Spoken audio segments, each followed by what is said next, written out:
आप उनके 10 साल का रिकॉर्ड उठाकर देख लीजिए, कोई भी बयान जिसमें उनसे पूछा गया हो नीतीश कुमार के कंटेक्स्ट में या उनके परिप्रेक्ष्य में, तो उन्होंने कहा है कि मैं आंख भी खोलता हूं तो नीतीश जी के कहने पर और आंख बंद भी करता हूं तो नीतीश जी के कहने पर। देश का ये पहला राज्य बिहार है जहां पर किसी भी पार्टी के राष्ट्रीय अध्यक्ष पर ईडी या सीबीआई छापेमारी नहीं कर रही है, खुद पार्टी कर रही है छापेमारी। तो आरसीपी सिंह रहे हैं भाई, नीतीश कुमार के दुलरुआ रहे हैं, नीतीश कुमार के पूर्व में उत्तराधिकारी भी रह चुके हैं।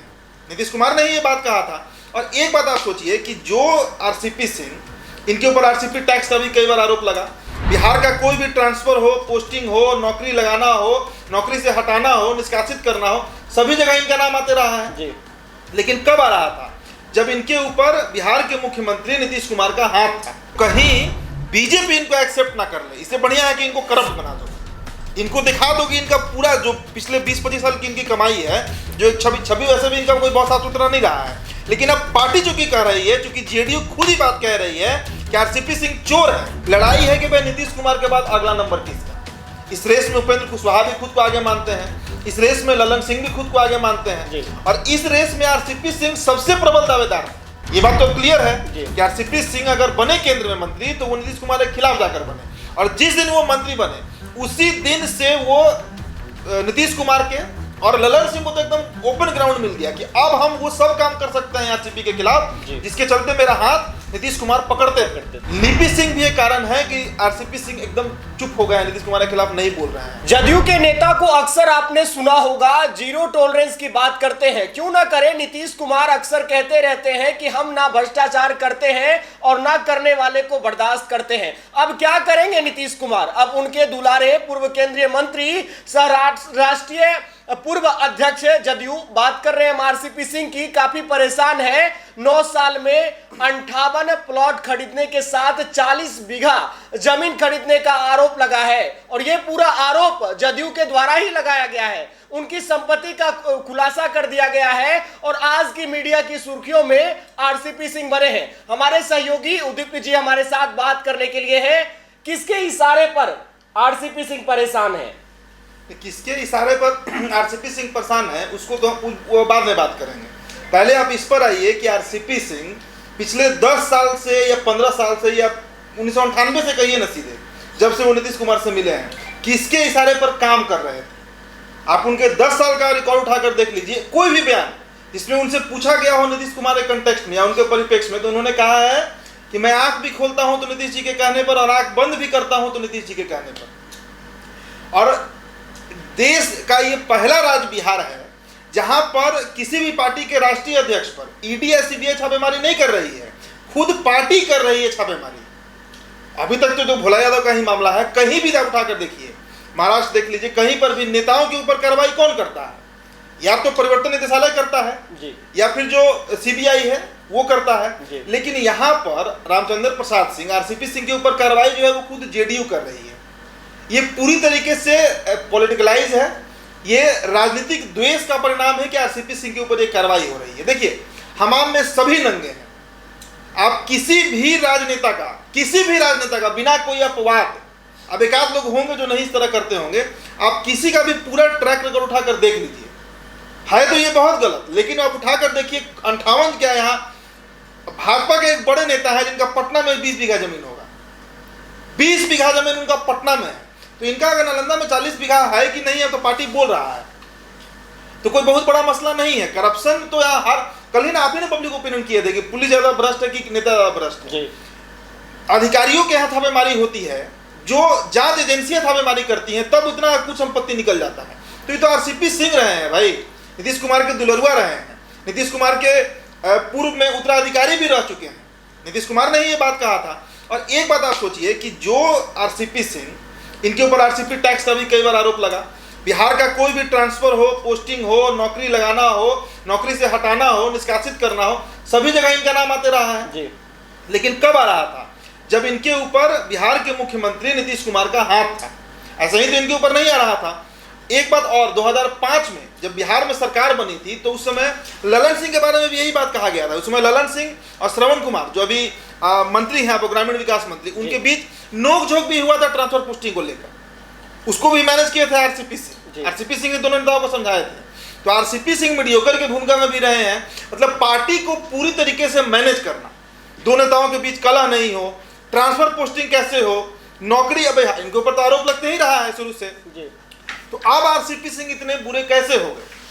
2015 में आरसीपी सिंह बुरे नहीं थे, जब इनके ऊपर हर बार बीएसएससी आंदोलन में तो मैंने छात्रों को सुना है ये आरोप लगाते हुए, आरसीपी टैक्स, हमारा कमेंट सेक्शन भर जाता है आरसीपी टैक्स के नाम से। अब तो नहीं होता है, लेकिन 2018 से 19 से जो आदेशपुर जितना भी स्टोरी करते थे उसमें आप कमेंट बॉक्स खोल के देख लेते हैं, अलग अलग चैनल में थे उस समय हम लोग, आरसीपी टैक्स का चर्चा हर जगह हुआ है।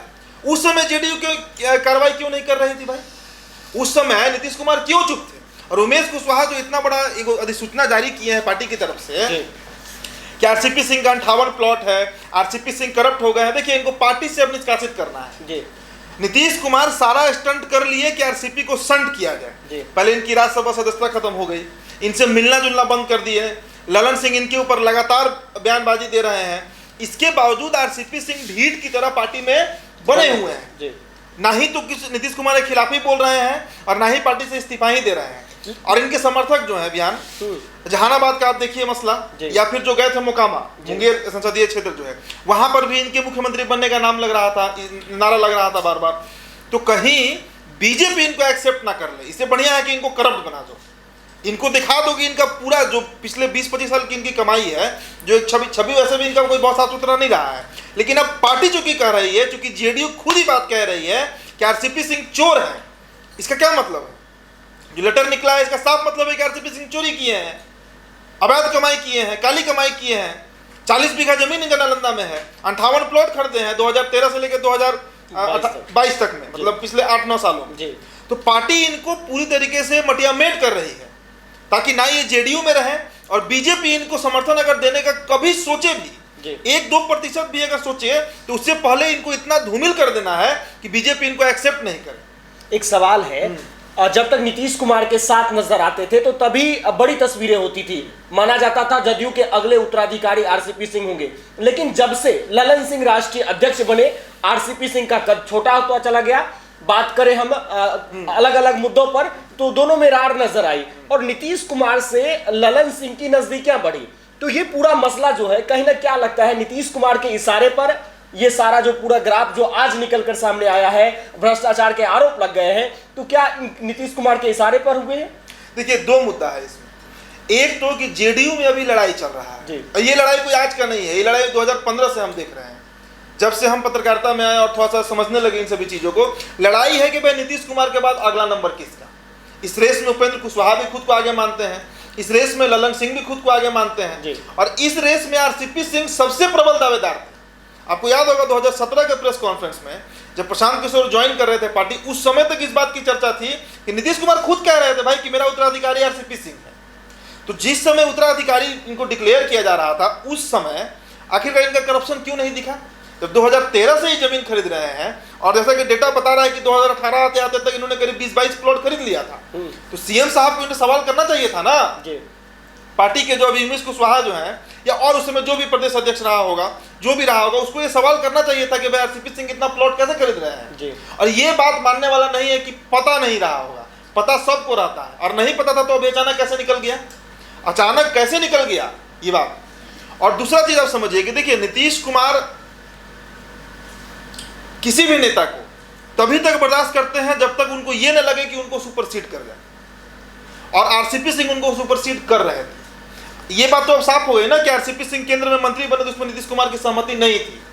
ये बात तो अब क्लियर है कि आरसीपी सिंह अगर बने केंद्र में मंत्री तो वो नीतीश कुमार के खिलाफ जाकर बने, और जिस दिन वो मंत्री बने उसी दिन से वो नीतीश कुमार के और ललन सिंह को तो एकदम ओपन ग्राउंड मिल गया कि अब हम वो सब काम कर सकते हैं आरसीपी के खिलाफ जिसके चलते मेरा हाथ नीतीश कुमार पकड़ते थे। उनको ओपन ग्राउंड मिला। तो ये सारा जो व्यू रचना हुआ है, जो ये देखिए ना, अभी आगे ईडी या सीबीआई कार्रवाई करे ना करे, इनको पार्टी से निष्कासित होना है, ये मान कर चलिए आप, और रोजाना इनके ऊपर बयान दिया जाएगा। अभी आरसीपी सिंह को एकदम जीरो कर देना है। और ये पार्टी में जेडीयू एक व्यक्ति की पार्टी है, जेडीयू जैसे आरजेडी तो किसी परिवार की है, लेकिन जेडीयू किसी परिवार की नहीं, वो सिंगल मैन आर्मी है। वहां पर एक ही व्यक्ति। नीतीश कुमार का बायोग्राफी क्या है? अकेला आदमी। उनका बायोग्राफी का भी आप नाम देखिए, अकेला आदमी, ना आगे है ना पीछे है कोई उनका। शंकरचंद ठाकुर जो किताब लिखे हैं, नीतीश कुमार की पार्टी है जेडीयू। जेडीयू में कुछ भी होगा तो नीतीश कुमार की मर्जी से होगा, दूसरा कोई नहीं है। ललन सिंह अभी कोई आइडेंटिटी नहीं है, कोई आइडेंटिटी नहीं है ललन सिंह का। अभी आरसीपी सिंह के ऊपर जो भी कार्रवाई हो रहा है, ये सारा कार्रवाई नीतीश कुमार करवा रहा है। लेकिन जदयू ने जो आज आरोप लगाए हैं, ये आरोप बहुत बड़े हैं। चुनाव आयोग को भी उन्होंने लेटर दिया होगा, उनमें भी संपत्ति का ब्यौरा छुपा होगा, तो कहीं ना कहीं उस समय भी संपत्ति को छुपाया गया है। क्या इसके ऊपर भी अब ठोस कार्रवाई जो है हो सकती है? इस पर पार्टी कार्रवाई करेगा, या हो सकता है कि अगर केंद्र में अब भाजपा के भी आंख इन पर टेढ़ी हो जाए तो सीबीआई और ईडी भी इन पर कार्रवाई करेगा। लेकिन जब तक सीबीआई और ईडी इन पर कार्रवाई नहीं करता है, देखिए आरसीपी सिंह के चुप रहने का और भी कई कारण था। लिपि सिंह भी एक कारण है, लिपि सिंह भी एक कारण है कि आरसीपी सिंह एकदम चुप हो गए हैं, नीतीश कुमार के खिलाफ नहीं बोल रहे हैं। और दूसरा चीज हमेशा हम लोग चर्चा करते हैं इस बात का कि नेता और एक ब्यूरोक्रेट में, एक अधिकारी में अंतर होता है जी। आरसीपी सिंह कभी बहुत वोकल नेता नहीं रहे हैं, कभी मुखर होकर अपना बात नहीं रखे हैं, एसी कमरे के नेता रहे हैं। नीतीश कुमार के रहमो करम पर ये राज्यसभा सांसद और मंत्री सब बन गए। लेकिन उसके अलावा भी अगर कोई मुख्य कारण है तो इनकी बेटी लिपि सिंह, जो कि बिहार में पोस्टेड है जी। और यहाँ की सरकार जो है वो भी नीतीश कुमार की सरकार है। अगर बीजेपी की सरकार होती तो शायद आरसीपी थोड़ा बोल पाते। तो आरसीपी सिंह हर तरह से घिरे हुए हैं। उनका सबसे दुखता नब्ज जो है, 2-3 जो नब्ज होता है ना दुखता, वो सभी के सभी नीतीश कुमार के हाथ में है। इसलिए अभी कुछ नहीं बोलेंगे और अब हमको नहीं लगता है कि ये बिहार का दौरा भी करेंगे। देखिए, इनको जब पार्टी से निष्कासित किया गया अनौपचारिक तरीके से, औपचारिक तरीके से अभी पार्टी में ही है, उसके बाद अगर ये शांत हो गए होते तो ये सब नहीं होता। लेकिन ये घूमे बिहार, नारा लगवा लिया अपने सीएम बनने को लेकर। भाजपा का हो सकता है कि इनको बैकअप भी प्राप्त होगा, इनको सह भी प्राप्त होगा, लेकिन अब अगर ये शांत नहीं होते हैं तो इनके ऊपर कानूनी कार्रवाई बिहार सरकार खुद करेगी। बिहार सरकार के अंदर है ना भाई ईओयू, बहुत तरह का तंत्र है, इससे कार्रवाई किया जा सकता है इनके ऊपर। तो बिहार सरकार इनके ऊपर मतलब प्रशासनिक कार्रवाई भी करेगी अगर अब ये शांत नहीं होती। ये अंतिम चेतावनी है, नीतीश कुमार ने अंतिम चेतावनी दिया है आरसीपी सिंह को कि अभी तक भी अगर आप अलर्ट नहीं हुए तो आने वाले दिन में आप सलाखों के पीछे भी जा सकते हैं। देखिए, आपने सुना उदीप्त जी को, इन्होंने सारी बातों को साफ साफ शब्दों में बताया और यह भी बताया कि आरसीपी सिंह किस तरीके से परेशान रहे हैं और नीतीश कुमार से उनका जो रिश्ता था पहले बेहतर रहा और अब जो उनके ऊपर आरोप लगे हैं, अब आगे कार्रवाई भी हो सकती है। बहरहाल देखना होगा आरसीपी सिंह पर जिस तरीके से आरोप लगा है, जब मीडिया से सामने आते हैं क्या कुछ कहते हैं, उनकी बातों पर हमारी नजर रहेगी। आपकी क्या राय है कमेंट बॉक्स में जाकर जरूर लिखेगा। जाते जाते हमारे चैनल को सब्सक्राइब कर लीजिएगा। बहुत बहुत धन्यवाद।